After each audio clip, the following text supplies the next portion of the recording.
Hello everyone. आज हम discuss करेंगे सेंटर ऑफ ग्रेविटी के बारे में कि हमें हमारे व्हीकल या हमने कार यहाँ पे हम लेकर चल रहे हैं तो उस कार का हमें सेंटर ऑफ ग्रेविटी निकालना है तो उसकी पोजीशन हम किस तरीके से फाइंड आउट करेंगे। तो उसके लिए बेसिकली पहले हम ये देखेंगे कि सेंटर ऑफ ग्रेविटी होता क्या है। तो सेंटर ऑफ ग्रेविटी एक पॉइंट होता है जिसपे हम पूरे ऑब्जेक्ट का वेट मान लेते हैं कि उस पर्टिकुलर पॉइंट पे एक्ट कर रहा है। यही डेफिनेशन मैंने यहाँ पे लिखी है, is the point at which the whole weight of a body is suppose to be acting. मतलब ये यहाँ पर मैंने कार बनाई है, ड्रॉ की है। अब इस कार में क्या होंगे, बहुत सारे अलग अलग जगह पे मैंने माना कि ये एक पार्ट है, ये एक पार्ट है, ये एक पार्ट है, ये एक पार्ट है। तो इसका क्या होगा, अलग अलग मासेज होंगे। तो एक का M1 मान लो, M2, M3, M4, इस तरह से बहुत सारे यहाँ पे मासेज होंगे। तो कुछ ना कुछ उसका वेट डाउनवर्ड डायरेक्शन में एक्ट करेगा क्योंकि ग्रेविटेशनल एक्सलेरेशन की वजह से क्या होगा, नीचे की तरफ वेट एक्ट करेगा। तो इसी तरह से मैंने जो भी वन ऑब्जेक्ट माना, इस ऑब्जेक्ट के अंदर एक पार्टिकल माना, उसका मैंने मान लिया W1। सिमिलरली मैंने कुछ W2, W3, W4, W5, W6, W7 आप और भी ले सकते हैं। तो अभी अलग अलग वेट लग रहे हैं इस पे, तो हम इन सबकी अगर अलग अलग मान की स्टडी करेंगे तो हमारा बहुत लंबा काम हो जाएगा। तो हमें ये चीज पता होनी चाहिए कि कोई एक पॉइंट है जहाँ पे हम एज्यूम कर ले कि यहीं पर सारा वेट एक्ट कर रहा है, तो उस पर्टिकुलर पॉइंट को हम बोलेंगे सेंटर ऑफ ग्रेविटी। क्लियर? इसे हमें फाइंड आउट करना है। सेंटर ऑफ ग्रेविटी के रेस्पेक्ट में क्या होगा, आपकी जो ऑब्जेक्ट होगा वो बैलेंस कंडीशन में होगा। अगर आप इस पॉइंट को हैंग कर दो तो क्या होगा, आपकी जो ये कार है वो बैलेंस कंडीशन में रहेगी। बट कंडीशन क्या है, ये ग्राउंड लेवल पर होनी चाहिए। ये क्या होना चाहिए, ग्राउंड लेवल पर होनी चाहिए। ऐसे नहीं कि हमने उसको मतलब लेवल पे नहीं रखा है। ठीक है, तो कंडीशन ये है कि अगर आपने उसको हैंग कर दिया तो जो ये कार है, जो हमारा व्हीकल है, वो बैलेंस रहेगा। तो उस पॉइंट को बोलते हैं सेंटर ऑफ ग्रेविटी। इस वाले पॉइंट की मैं यहाँ पर बात कर रही हूँ। अब हमें यहाँ पर centre of gravity find out करनी है कार के लिए। ठीक है, किसी व्हीकल के लिए बात करनी है तो मैं यहाँ पर कार की centre of gravity find out करूंगी। तो जो कार होती है या कोई व्हीकल होता है वो अपने शेप और मास में सिमेट्रिकल नहीं होता। हम अगर फ्रंट से रियर की तरफ देखें तो हमें देखते ही समझ में आ रहा है कि जो उसका शेप है और जो उसका मास है वो हर एक तरफ अलग अलग होगा, कहीं पे ज्यादा है कहीं पे कम है। ठीक है, तो हमें सेंटर ऑफ ग्रेविटी यहाँ पे फाइंड आउट करनी होगी। अगर कोई सिमेट्रिक ऑब्जेक्ट होता तो हम इजीली उसका याद रख सकते थे कि अच्छा सर्कल है तो उसका सेंटर ऑफ ग्रेविटी सेंटर में एक्ट करेगा। तो यहाँ पर हम उसको नहीं एज्यूम कर सकते, हमें फाइंड आउट करना होगा कि सेंटर ऑफ ग्रेविटी की पोजीशन क्या है। तो यहाँ पर मैंने कार का डायग्राम ड्रॉ किया है। अगर आप कार को साइड की तरफ से देखो तो कुछ इस तरीके से शो होगा, और अगर आप फ्रंट की तरफ से देखो तो आपको कोई ये वाला डायग्राम की तरह आपको शो होगा। ठीक है, अब अगर मैं इस वाले डायग्राम की बात करूं तो मैंने मान लिया कि जो ये रेड वाले डॉट से मैंने शो किया है सेंटर ऑफ ग्रेविटी को, कि यहाँ पे इस पूरे कार का वेट एक्ट कर रहा है इस पर्टिकुलर पॉइंट पे, जिसे मैंने सीजी बोला है। अब ये सीजी के लिए मुझे क्या फाइंड करना होगा, इसकी पोजीशन फाइंड आउट करनी है कि जो ये फ्रंट व्हील है, ये वाला व्हील कौन सा होगा, अगर कार इस डायरेक्शन में मूव कर रही है तो ये फ्रंट और ये रियर। तो यहाँ पर एक फ्रंट एक्सल है जिसके ऊपर दो व्हील्स लगे, उन्हें बोलेंगे फ्रंट व्हील्स। इसी तरीके से रियर एक्सल पे दो व्हील होंगे, उन्हें बोलेंगे रियर व्हील्स। ठीक है, तो फ्रंट व्हील से इस सीजी की डिस्टेंस मैंने मान लिया है कि ए है। आप कुछ भी एज्यूम कर सकते हैं। सिमिलरली इस सीजी से मैंने इस पर्टिकुलर जो रियर व्हील है उसकी डिस्टेंस मैंने एज्यूम करी है बी।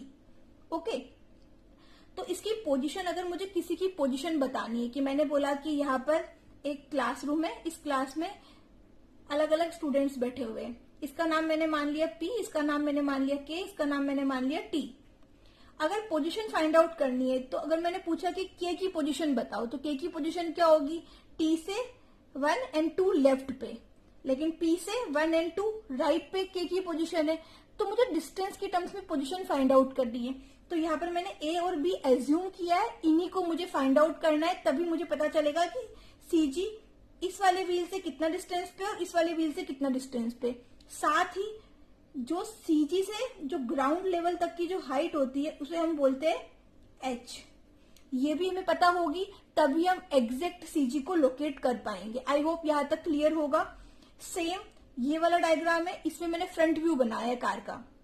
आप कार को फ्रंट से देखोगे तो आपको कुछ इस तरह का व्यू नजर आएगा। तो मैंने यहाँ पर सेम एज्यूम किया है कि ये जो सेंटर ऑफ ग्रेविटी है उसी को मैंने यहाँ पर ट्रांसलेट किया है कि ये सेंटर ऑफ ग्रेविटी इस पॉइंट पे एक्ट कर रही है। तो यहाँ पर जो दो व्हील शो हो रहे हैं, ये दोनों कौन से व्हील्स होंगे? फ्रंट व्हील्स होंगे, जो कि फ्रंट एक्सल पे लगे हुए हैं। तो जो राइट हैंड साइड का फ्रंट व्हील है उससे मान लिया x डिस्टेंस पे है, जो लेफ्ट हैंड साइड का फ्रंट व्हील है उससे मान लिया हमने y डिस्टेंस पे है। क्लियर? तो ये इस तरह का है। अब यहाँ पे बात करते हैं L और T क्या होता है। T होता है आपका कार ट्रैक और L होता है आपका व्हील बेस। व्हील बेस क्या होता है? जो आपका फ्रंट एक्सेल्स पे जो व्हील लगे फ्रंट व्हील और जो रियर एक्सेल पे जो रियर व्हील लगे उसके बीच की ये डिस्टेंस जो होगी उसको हम बोलेंगे व्हील बेस। लेकिन आप फ्रंट व्यू में देख रहे हो कि दोनों फ्रंट व्यू व्हील्स के बीच का जो डिस्टेंस है, ये एक फ्रंट व्हील है लेफ्ट वाला, ये एक मान लिया राइट वाला, तो इनके बीच की जो डिस्टेंस होगी उसको मैंने नाम दिया है टी, जिसे बोले हम कार ट्रैक। क्लियर? अब एक और चीज यहाँ पे देख लेते हैं कि अगर आपका टायर फ्लोर पे इस तरीके से रखा हुआ है तो उसका वेट कहाँ पे एक्ट करता है? परपेंडिकुलर डायरेक्शन में एंड डाउनवर्ड डायरेक्शन में उसका वेट हमेशा एक्ट करेगा। किसी भी ऑब्जेक्ट का वेट डाउनवर्ड डायरेक्शन में एक्ट करेगा due to gravitational force, because g जो होगा वो अर्थ अपनी तरफ अट्रैक्ट करती है तो नीचे की तरफ एक्ट करेगा। अगर इस टायर को मुझे बैलेंस रखना है तो कैसे बैलेंस रहेगा? अगर इस पर्टिकुलर ग्राउंड पे कोई एक ऑब्जेक्ट रखा हुआ है, ये नीचे की तरफ फोर्स लग रहा है तो ये तो बहुत नीचे चली जाएगी, कभी यहाँ आएगी फिर यहाँ आएगी फिर यहाँ आएगी। अगर उसको बैलेंस करने के लिए क्या होगा कि उतना ही डायरेक्शन में, अपोजिट डायरेक्शन में, उसके अपोजिट में कोई फोर्स लगना चाहिए। तो मैंने मान लिया जो ये आर है ये क्या है? रिएक्शन है। इस आर रिएक्शन की वजह से क्या होगा? ये टायर इस पर्टिकुलर ग्राउंड पे बैलेंस कंडीशन में रहेगा। तो डब्ल्यू डाउनवर्ड डायरेक्शन में रहेगा, परपेंडिकुलर। रिएक्शन जो होती है वो हमेशा अपवर्ड डायरेक्शन में लगेगी, परपेंडिकुलर। क्लियर? तो ये डब्ल्यू और आर क्या होगा? एक दूसरे के बराबर इस तरीके से आ जाएगा, क्योंकि जो भी फोर्सेस लग रहे किसी बॉडी में, किसी ऑब्जेक्ट पे, अगर हम उसको बैलेंस कंडीशन में मान रहे, इक्विलिब्रियम कंडीशन में मान रहे, तो जो उसका समेशन होगा वो क्या होगा? 0 के बराबर होगा। तो यहाँ पर एक्स डायरेक्शन में तो कोई फोर्स लग नहीं रहा है, सिर्फ वाई डायरेक्शन में यहाँ पे लग रहा है डब्ल्यू और आर। तो मैंने क्या किया, अगर नीचे की डायरेक्शन को आप पॉजिटिव मान रहे हो तो ऑब्वियस है कि आप ऊपर जो डायरेक्शन है उसको नेगेटिव ट्रीट करोगे। तो डब्ल्यू नीचे की तरफ लग रहा है, माइनस क्यों लगाया? क्योंकि आर ऊपर की तरफ एक्ट कर रहा है, और आर ये मैंने यहाँ पे लिखा इज इक्वल टू 0। तो W is equal to R, ये यहाँ से मैंने यहाँ पे बता दिया कि किस तरीके से हुआ है। अब हम बात करेंगे लॉन्गिट्यूडनल लोकेशन में सेंटर ऑफ ग्रेविटी कार का किस तरीके से फाइंड आउट करें। जो ये कार यहाँ पर मैंने पार्क करी है इस फ्लोर के ऊपर, ये साइड व्यू है, ठीक है। जो फ्रंट साइड है उसका ये वाला है, रियर साइड उसका ये वाला है। यहाँ पे फ्रंट एक्सेल लगी जिसपे फ्रंट व्हील्स लगे होंगे, यहाँ पे रियर एक्सेल लगी है जहाँ पे रियर व्हील्स लगे होंगे। मैंने एज्यूम कर लिया कि इस कार का जो वेट है सारा वो इस पॉइंट के रेस्पेक्ट में एक्ट कर रहा है, तो इसको मैंने बोल दिया यहाँ पर सीजी। इस सीजी की डिस्टेंस जो ये पॉइंट है, इस पॉइंट को मैंने वेट यहाँ पे मैंने हैंग कर दिया, क्योंकि सारा वेट कहाँ पर होगा? सीजी पे ही एक्ट करेगा। ये डिस्टेंस जो फ्रंट व्हील से मैंने एज्यूम करी है वो ए करी है, एंड रियर व्हील से एज्यूम करी है वो बी करी है। क्लियर? डब्ल्यू एफ मतलब एफ शो कर रहा है यहाँ पर फ्रंट व्हील को, आर मतलब रियर व्हील। क्लियर? ये यहाँ पर मैंने आर नोटेशन यूज किया है जो हमारा ये टायर है उसकी रेडियस को शो करने के लिए। सेंटर ऑफ ग्रेविटी से जो इस फ्लोर की हाइट है, जो ये ग्राउंड है, उस ग्राउंड से सेंटर ऑफ ग्रेविटी तक की डिस्टेंस को मैंने माना है एच। अब मुझे अगर सीजी फाइंड करना है तो मुझे क्या क्या पता होना चाहिए? मुझे ए पता होना चाहिए, बी पता होना चाहिए और एच पता होना चाहिए। क्लियर? अब क्या क्या मुझे पहले ही फाइंड आउट करके रख लेना है अपने पास में। अगर कोई न्यूमेरिकल्स आता है तो उसमें आपको वैल्यूज गिवन होगी। जो एल है वो एल की वैल्यू आपको गिवन होगी। एल क्या है आपका? व्हील बेस, यहां से लेकर यहां तक की डिस्टेंस, जो फ्रंट एक्सेल पे व्हील लगे हैं एंड रियर एक्सेल पे जो व्हील लगे उसके बीच का जो डिस्टेंस है वो है आपका L. W F and W R क्या होगा? फ्रंट एंड रियर एक्सेल पे जो वेट्स है वो है, ठीक है। ए बी क्या हो गया? अननोन लॉन्गिट्यूडनल डिस्टेंसेस हो गई। अब देखा जाए तो ये आर आर किसके बराबर होगा? डब्ल्यू आर के। आर एफ किसके बराबर होगा? डब्ल्यू एफ के। कैसे होगा? अभी मैंने थोड़ी देर पहले ही बताया था, ये वाला सिस्टम इसके तरीके से होगा। अब हमने इसी डायग्राम को सिंप्लीफाई कर लिया यहाँ पर। अब मैंने पूरा कार ड्रॉ ना करके सिर्फ व्हील्स ड्रॉ किए। जो डिस्टेंस यहाँ पर एल थी वो एल शो कर दी है, यहां से लेके यहां तक की डिस्टेंस ए, यहां से लेके यहां तक की डिस्टेंस बी, वही मैंने ए और बी यहाँ पर शो कर दिया है इस सीजी के रेस्पेक्ट में। क्लियर। अब अगर देखा जाए तो क्या होगा, एल जो है वो किसके बराबर है, ए प्लस बी के। ये टोटल कितना है एल, ये डिस्टेंस ए, ये बी, तो A plus B is equal to L हो रहा है। तो यहां से मैंने ए की वैल्यू निकाल ली, एल माइनस बी। एल तो मुझे पता है, ये न्यूमेरिकल्स में गिवन होगा, या फिर मैं पहले ही मेजरमेंट ले लूंगी एल का कि एल कितना है, लेकिन बी मुझे यहाँ पे नहीं पता है। ए और बी दो अननोन है, तो कोई एक पहले फाइंड आउट कर लो तो दूसरा अपने आप हम निकाल लेंगे। अब अगर बॉडी इक्विलिब्रियम कंडीशन में, हमारी कार इक्विलिब्रियम कंडीशन में है, तो जो हम फोर्सेस को रिजोल्व करवाएंगे एक्सिस के अलोंग, वो उनका सम कितना आना चाहिए, समेशन 0 आना चाहिए। तो यहाँ पर एक्स डायरेक्शन में तो कोई फोर्स लग नहीं रहा है, जो फोर्सेस लग रहे हैं वो वाई डायरेक्शन में लग रहे हैं, एक ऊपर की तरफ एक नीचे की तरफ, ये ऊपर की तरफ। ये डायरेक्शन कौन सी है, वाई डायरेक्शन है।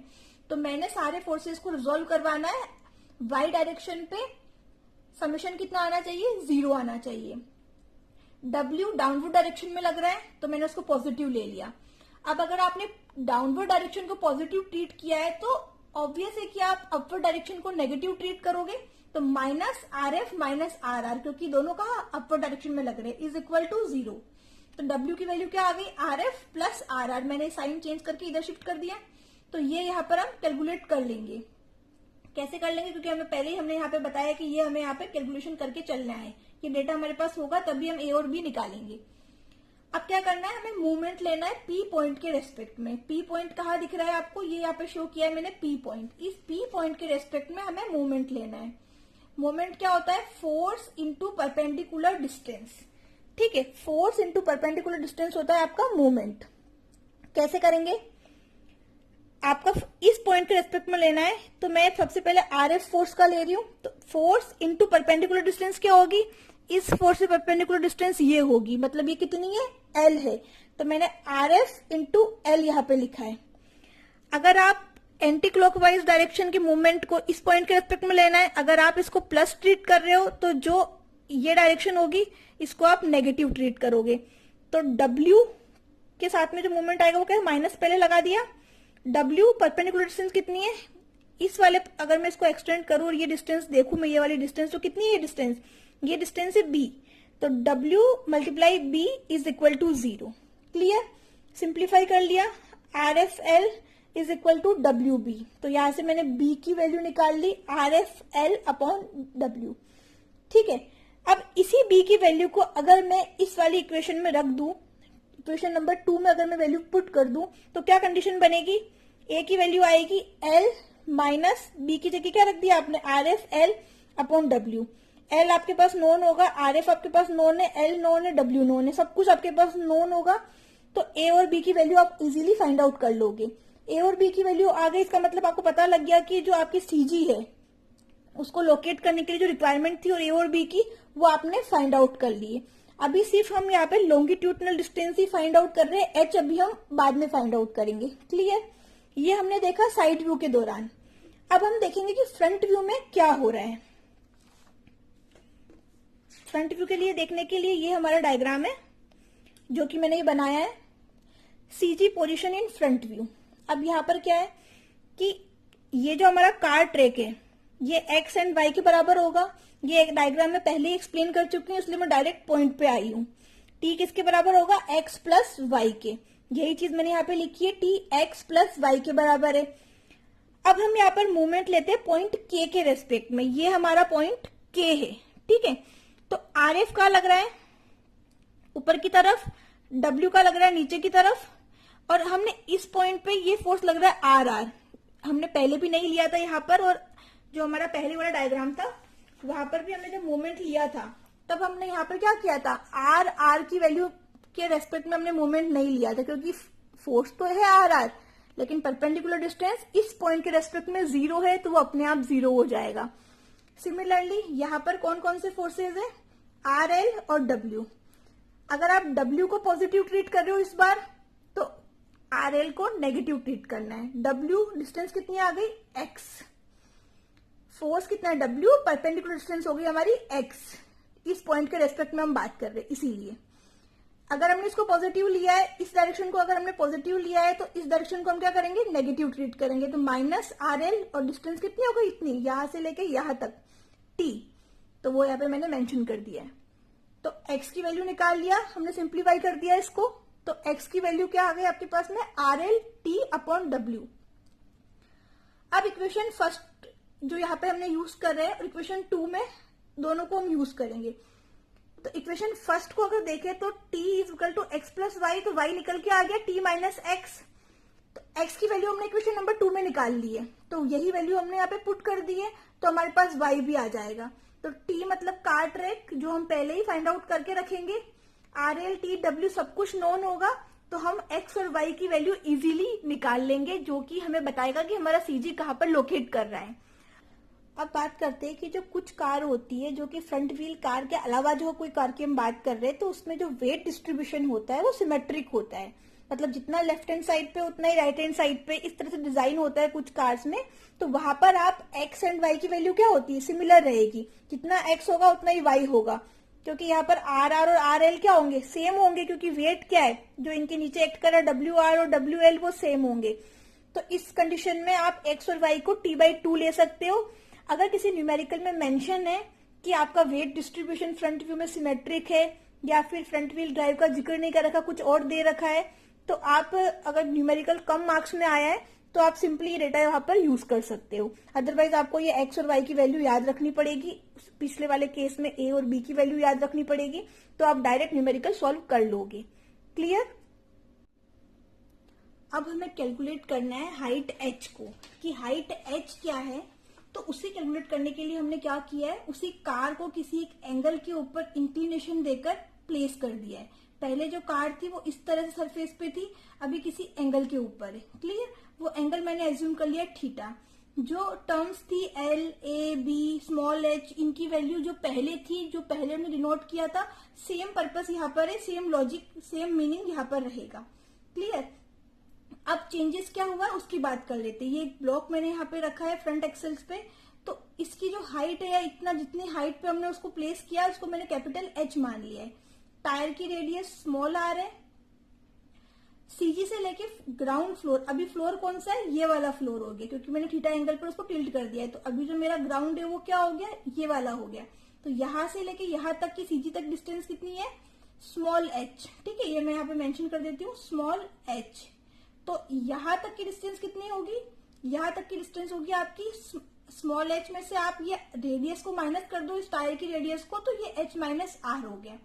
a और b जैसे पहले था वैसे ही अभी भी है। अब इसमें मैंने क्या किया है, इसी डायग्राम को और सिंप्लीफाई कर दिया ताकि इजीली समझ में आए कॉन्सेप्ट। तो मैंने इसी डायग्राम को यहाँ पर ड्रॉ किया है, सिर्फ जो हमारे काम की चीज है उसी को ड्रॉ किया, अदरवाइज मैंने छोड़ दिया है। ठीक है, अब देखिए, ये आई होप यहाँ पे दिख रहा होगा क्लियर। ये हमारा व्हील, ये वाला व्हील जो है, यही वाला व्हील है, ये वाला जो हमारा फ्रंट व्हील है वो मैंने यहाँ ड्रॉ कर दिया है। यहाँ पर मैंने मान लिया सेंटर ऑफ ग्रेविटी किसी एक पर्टिकुलर पॉइंट पे एक्ट कर रही है, इसको मैं यहाँ पे लिख देती हूँ CG। तो CG की ग्राउंड से जो हाइट है वो कितनी h है, तो ये h - r हो गया। हमने r को माइनस कर दिया, जो रेडियस है इसकी उसको माइनस कर दिया है। क्लियर?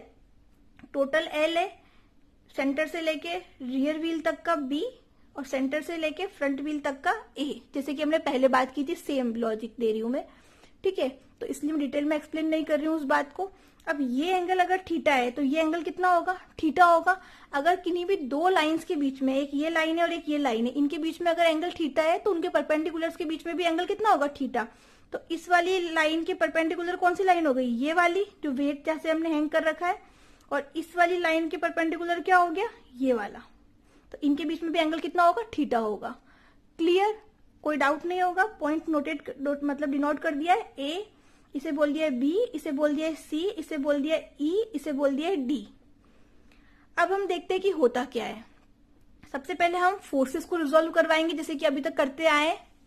तो फोर्सेस को रिजोल्व करवाएंगे, तो मैंने क्या किया है, यहाँ पर y डायरेक्शन में फोर्सेस को 0 कर दिया है। समेशन कितना होगा, 0 के बराबर होगा। अब y डायरेक्शन की बात करें तो कौन कौन से फोर्सेस एक्ट कर रहे हैं यहाँ पर। अगर हम y डायरेक्शन की बात करें तो यहाँ पे जो फोर्सेस एक्ट करेंगे उसकी हम देख लेते हैं, एक सेकेंड। आई होप क्लियर दिख रहा होगा अभी। तो अगर हम y डायरेक्शन की बात कर रहे हैं तो एक r F1 है, एक r R1 है। मैंने नोटेशन थोड़ा सा चेंज किया है ताकि पहले और अभी के जो डेटाज है उसमें आपको कंफ्यूजन ना हो। तो मैंने यहाँ पे F1 लगा दिया है, R1 लगा दिया है। ठीक है, और W का लग रहा है नीचे की तरफ एक्ट कर रहा है, उसको मैं नेगेटिव ट्रीट कर लेती हूँ क्योंकि मैंने ऊपर वालों को पॉजिटिव ट्रीट किया है। तो RF1 किसके बराबर आ गया, W माइनस R1 के बराबर आ गया। इसे इक्वेशन नंबर 1 दे दिया। अब आप मोमेंट निकाल लो, या तो A के रेस्पेक्ट में निकाल लो या फिर आप इस वाले पॉइंट के रेस्पेक्ट में निकाल लो। मैं यहाँ पे A के रेस्पेक्ट में मोमेंट निकालूंगी। तो मोमेंट क्या होता है, force into perpendicular distance. Clear. तो फोर्स कितना है, एक तो हमारे पास RF1 है, एक हमारे पास W है, और इसका तो अपने आप में 0 हो जाएगा तो इसका निकालेंगे नहीं। RF1 और डिस्टेंस कौन सी है, इस वाले फोर्स से परपेंडिकुलर, मतलब कि कोई ये डिस्टेंस होगी। इसी को मैंने इस डायग्राम में और सिंप्लीफाई कर दिया है कि जो डेटा अब हमें रिक्वायरमेंट है सिर्फ उसी की बात करें। टोटल हमारी डिस्टेंस कितनी, L, ये कितना हो गया L, ये एंगल कितना बन रहा है, थीटा, क्योंकि अगर ये थीटा है तो इसके पैरेलल ये वाली लाइन से, तो ये भी क्या होगा, थीटा होगा। तो अगर ये L है, ये थीटा है, तो ये कितना डिस्टेंस आ जाएगी, L cos थीटा। यही हमें चाहिए क्योंकि फोर्स क्या मतलब, फोर्स इंटू परपेंडिकुलर डिस्टेंस क्या होता है, मोमेंट होता है। फोर्स कितना है RF1, परपेंडिकुलर डिस्टेंस जिस पॉइंट के रेस्पेक्ट में हम निकाल रहे हैं A, उससे कितनी हो गई, L cos थीटा। तो यहाँ पे ये लिख दिया मैंने, RF1 फोर्स हो गया, परपेंडिकुलर डिस्टेंस कितनी हो गई, L cos थीटा।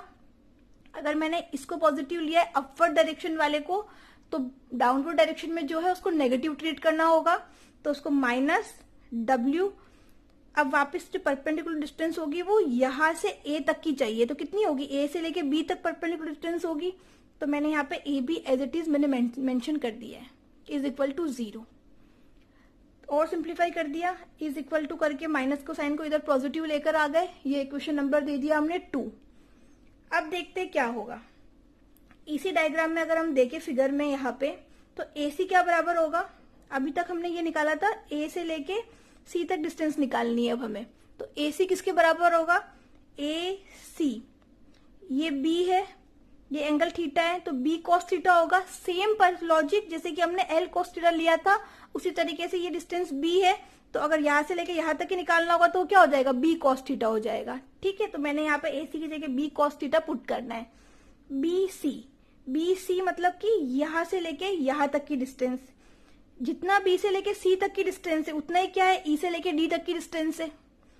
क्लियर। तो E से लेके D तक की डिस्टेंस को क्या लिख सकते हैं हम, H माइनस R डिस्टेंस ये वाली है, ये एंगल थीटा बन रहा है। सिंपल ज्योमेट्री निकालेंगे, साइन थीटा निकालेंगे तो क्या बनेगा, ED की वैल्यू आएगी H minus R sine theta. Clear, I hope यहां तक कोई डाउट नहीं होगा। अब आगे चलने से पहले देख लेते हैं कि यहाँ पर जो साइन थीटा है, यहाँ पर हमने इस थीटा एंगल से उसको किया है, ऊपर की तरफ टिल्ट किया है, तो साइन थीटा किसके बराबर होगा, यहां से लेके यहां तक की डिस्टेंस क्या थी, L, और ये डिस्टेंस कितनी है, H। एक ट्राइंगल फॉर्म हो रहा है, साइन थीटा की वैल्यू सिंपली निकालोगे तो क्या होगा, आपका जो साइन थीटा होगा वो निकालोगे तो क्या होगा, H बाई L।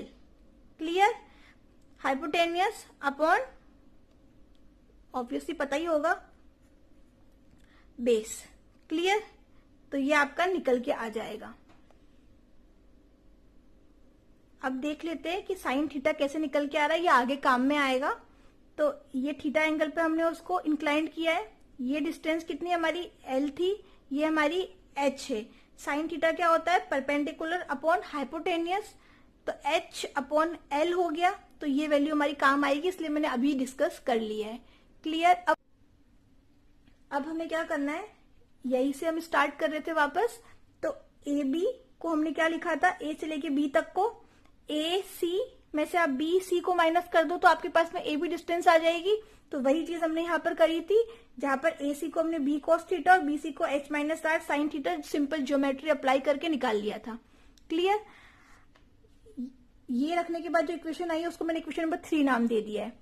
अब इक्वेशन 2 और 3 को हम यूज करेंगे। 2 क्या थी हमारे पास में, जो ये आई थी RF1 L cos theta is equal to W into AB। तो यहाँ पर AB की वैल्यू क्या करेंगे, हम इस इक्वेशन में पुट कर देंगे। पुट करने के बाद में हमारे पास में ये वाली इक्वेशन आ रही है। अब इसको सिंप्लीफाई करते जाएंगे। RF1 L cos theta is equal to, bracket open कर लिया तो ये W दोनों से मल्टीप्लाई हो गया। क्लियर, तो WB cos theta minus WH minus R sine theta हो गया। अब जो साइन थीटा की टर्म्स है उसको एक तरफ रख लिया और जो कॉस थीटा की टर्म्स है उसको एक तरफ कर लिया, तो ये वाला साइन थीटा उधर चला जाएगा, ये कॉस थीटा इधर आ जाएगा, माइनस है तो प्लस हो गया, प्लस है तो माइनस में आ गया। क्लियर, सिंपल चीज है, सिंपल मैथमेटिक्स अप्लाई कर रहे हैं। अब h माइनस आर निकाल लेते हैं तो w साइन थीटा को क्या करते हैं, यहाँ पर नीचे की तरफ लेकर चले जाते हैं, तो w से w कट, साइन थीटा नीचे की तरफ आ गया, तो cos theta upon sine theta क्या होता है, कॉट थीटा होता है, तो मैंने यहाँ पे b कॉट थीटा कर दिया, w से w cut, b cos upon sine is equal to cot theta. Clear, minus अब यहाँ पर भी R F as it is, L as it is, W as it is, R F L W, cos upon sine को क्या कर दिया मैंने, cot theta लिख दिया है, तो h माइनस आर की वैल्यू कुछ ये आ गई है, b minus L upon W R F one, cot theta मैंने यहाँ पर कॉमन ले लिया है और कुछ भी नहीं किया, सिंपल मैथमेटिक्स है, बस सिंप्लीफाई कर रहे हैं ताकि हमें जो टर्म चाहिए हम उसको एक फॉर्मूला की वे में हम उसको लिख सकें। तो h क्या आ गया, r को भी आप इस तरफ लेके चले जाओ तो नेगेटिव आ रहा है तो इधर आके पॉजिटिव आर हो जाएगा, तो ये हमारी h की वैल्यू आ गई है। क्लियर, अब इस वाली इक्वेशन में जो थीटा होगा वो क्या होगा, sine inverse h by L, क्योंकि थोड़ी देर पहले ही मैंने बताया था इस वाले फिगर से थीटा की वैल्यू अगर निकालो, ये एक ट्राइंगल बन रहा है, तो h और ये l, तो h बाई एल आई थी, तो थीटा क्या हो जाएगा, sine inverse h by L. तो यहां तक आपका ये कंप्लीट होता है। एग्जाम में पूरा क्वेश्चन भी आता है कि सेंटर ऑफ ग्रेविटी व्हीकल के लिए फाइंड करो या कार के लिए फाइंड करो, तो आपको ये पूरा सब कुछ करना होगा। सबसे पहले मार्क्स देखिए कि कितने मार्क्स में पूछा गया है, उसके अकॉर्डिंग करना है। ठीक है, सिर्फ हो सकता है कि हाइट के लिए आ जाए कि आप सीजी से जो फ्लोर तक की हाइट है वो बताइए, तो उसके लिए आपको करना पड़ेगा। तो सबसे पहले जो देखना है वो मार्क्स देखने की, कितने मार्क्स में आपसे पूछा गया है, उसके अकॉर्डिंग आपको अपना आंसर लिखना है। न्यूमेरिकल अगर आता है तो आपको न्यूमेरिकल्स में से जो आपको गिवन है वो वैल्यूज लिखनी है, और जो फाइंड आउट करना है उसके लिए मैंने ये फॉर्मूला बताया है। h पहले बताया था, a, b, x, y, ये वैल्यूज पता होनी चाहिए। सिंपली वैल्यू पुट करो आप अपने न्यूमेरिकल में, जो फॉर्मूले में पुट करो न्यूमेरिकल के लिए, सॉरी, तो आपका आंसर निकल जाएगा। आई होप यहाँ तक सब कुछ क्लियर होगा, कोई डाउट नहीं होगा। फिर भी कोई डाउट अगर आता है तो आप मुझसे कमेंट सेक्शन में पूछ सकते हैं। अगर ये वीडियो आपके लिए हेल्पफुल रहा है तो प्लीज वीडियो को लाइक करें एंड चैनल को सब्सक्राइब करें। Thank you so much.